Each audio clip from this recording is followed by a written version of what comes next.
Graça e paz, Deus abençoe sua vida, sua casa e sua família. Eu sou o pastor Nil Almeida e quero abençoar você com essa palavra. Evangelho de João 1:29 que diz: No dia seguinte, vendo que Jesus vinha em sua direção, João disse: Eis o Cordeiro de Deus que tira o pecado do mundo. E 1 Coríntios 5:7, a parte B, diz: Pois também Cristo é o nosso Cordeiro Pascual, foi crucificado.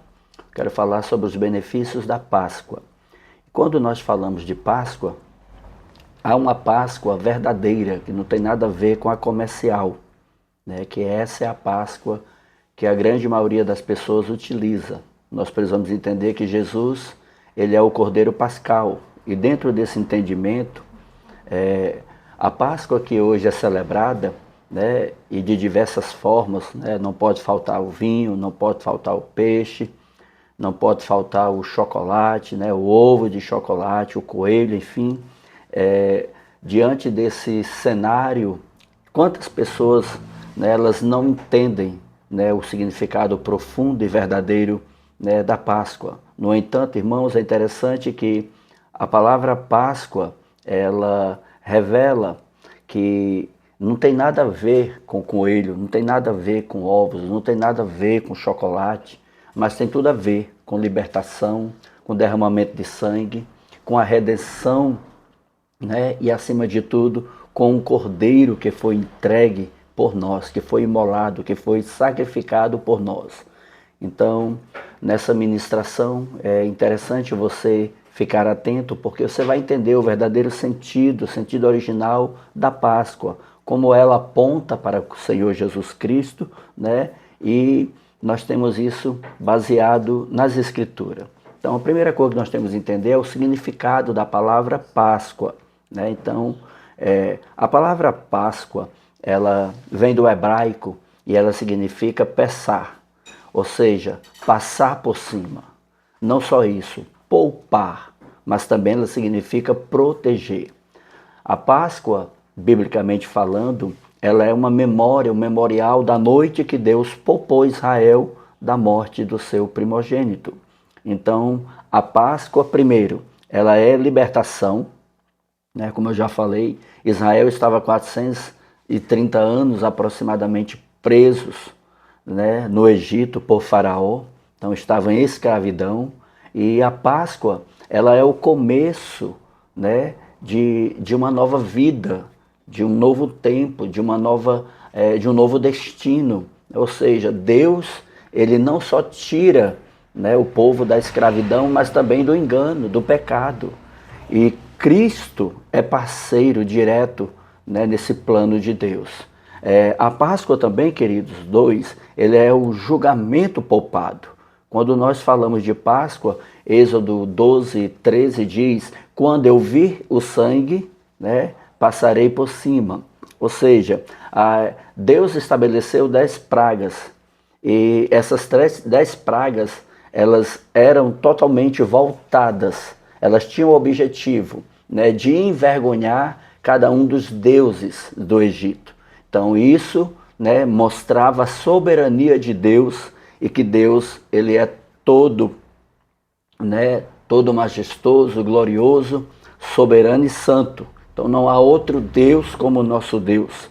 Então, o juízo, ele veio sobre o Egito, né? E o Egito representa, né, o sistema, né, mundano, pecaminoso. Então, aonde o sangue do Cordeiro estava, ali houve livramento.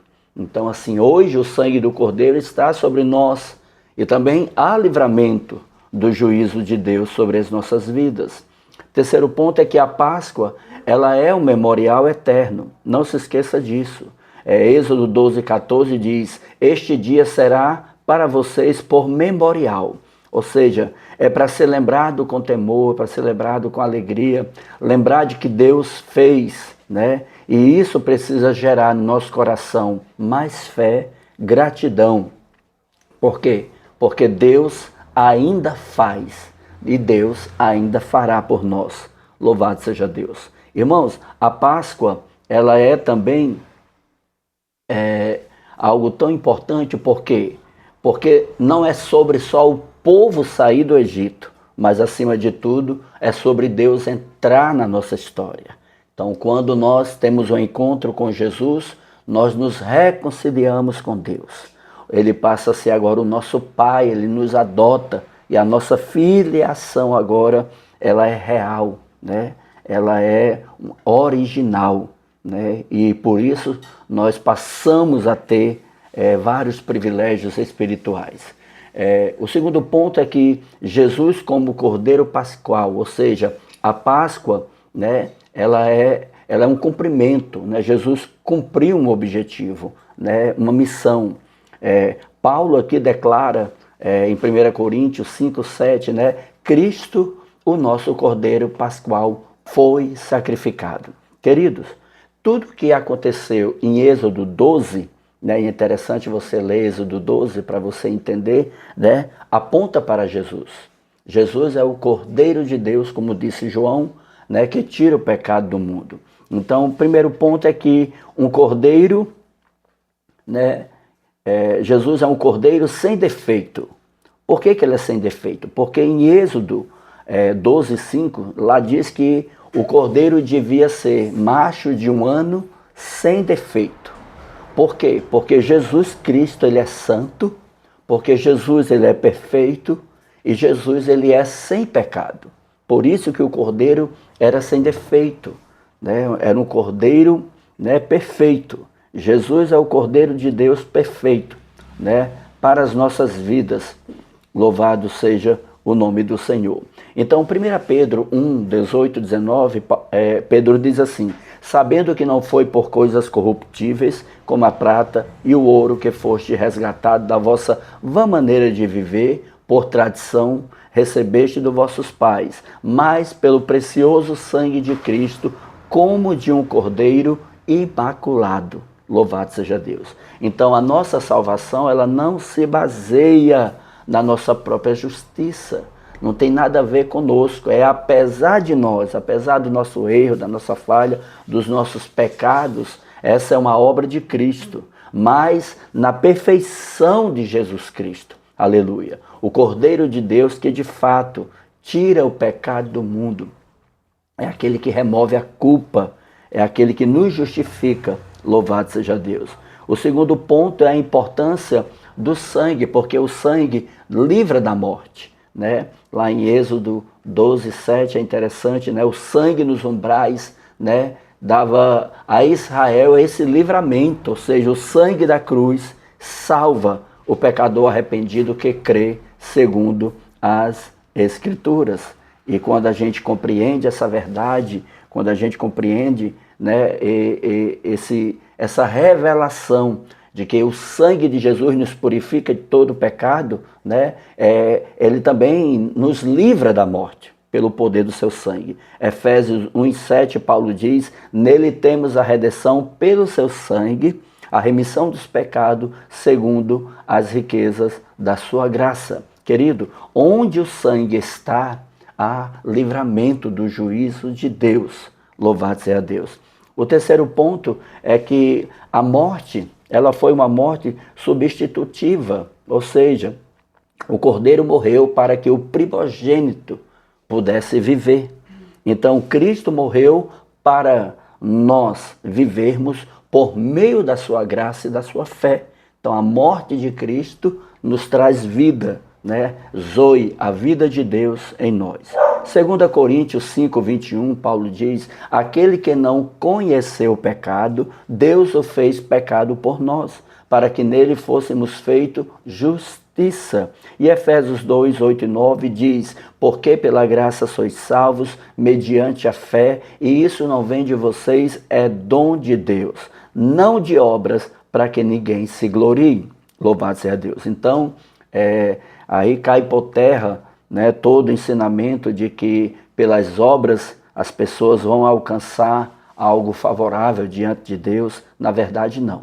Não é pelas obras, não tem nada a ver conosco, como eu já disse. Apesar de nós, né, o Senhor foi misericordioso. Apesar dos nossos muitos pecados, o Senhor foi misericordioso. Louvado seja Deus. Então, Jesus, ele tomou o nosso lugar para nos garantir vida eterna, né? Mas aos que crê no seu nome.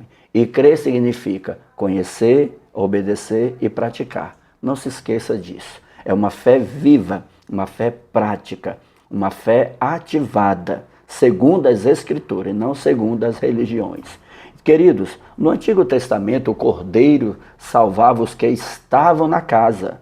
Já no Novo Testamento o Cordeiro salva, né, os que estão, né, no mundo, os que se arrependem lá no mundo. Então, aqueles que estão arrependidos, aqueles que querem uma aliança com Jesus, serão alcançados por essa salvação. E o terceiro ponto aqui para fechar é que há uma diferença entre a Páscoa bíblica e a Páscoa comercial. A comercial é um engano muito grande, sem falar num desperdício. Então, você vê que as crianças nesse período, a primeira coisa que elas cobram, quero meu ovo de Páscoa, eu quero meu ovo de Páscoa, eu quero, escolhe a marca do ovo, né? A marca do produto lá, a que tem mais recheio, a que tem mais... Então, assim, tornou-se um comércio, não é? Tornou-se um atrativo. E isso não é Páscoa, querido.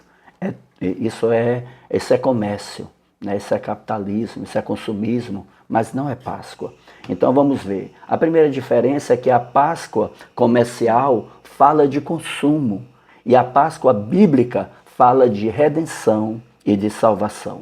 Então, coelhos, ovos, chocolates são símbolos sem nenhuma relação com o sacrifício de Cristo.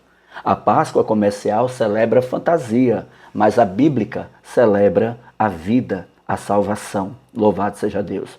O segundo ponto é que a Páscoa comercial ela é momentânea. A Páscoa bíblica ela é eterna. Chocolate dura minutos. O sangue de Cristo nos purifica para sempre. Aleluia. A palavra do Senhor diz que sem derramamento de sangue não há remissão de pecados. Então a Páscoa comercial agrada o paladar, mas a bíblica transforma o coração. Louvado seja Deus. A Páscoa comercial entretém. A Páscoa bíblica liberta e transforma o coração. É poderoso. A Páscoa comercial promove, né, prazer passageiro. A Páscoa bíblica promove alegria. Alegria da salvação, alegria da vida eterna. A Páscoa comercial, querido, adoça o momento. A Páscoa bíblica transforma, liberta, perdoa, santifica e dá um destino eterno. Louvado seja o nome do Senhor. Aleluia. E para fechar, meus irmãos, a Páscoa ela não é nada e não tem nada a ver com ovos, com coelho, com comércio, com chocolate, com vinho, com peixe. Não, não é o que pode ou não pode comer, não tem nada a ver com isso. Mas a Páscoa é sobre o sangue de Jesus, é sobre a crucificação de Cristo, é sobre a libertação por meio da morte e ressurreição de Jesus. Aleluia. Louvado seja Deus. A Páscoa, a Páscoa verdadeira, ela é centralizada na pessoa do Senhor Jesus Cristo. Ele, assim, é o Cordeiro de Deus que tira o pecado do mundo. Ele é sem defeito, ele foi sacrificado, né? Ele nos amou primeiro e ele garante uma vida restaurada, purificada, santificada e perdoada diante de Deus. Aleluia. Uma vida cheia de propósito, mas uma vida eterna. Louvado seja Deus. Celebrar a Páscoa, meus irmãos, é celebrar a obra, né, consumada por meio de Cristo. Celebrar a Páscoa é entender que não é apenas, né, algo que se comemora, mas é algo que se vive grato e perdoado para todo sempre. Louvado seja Deus.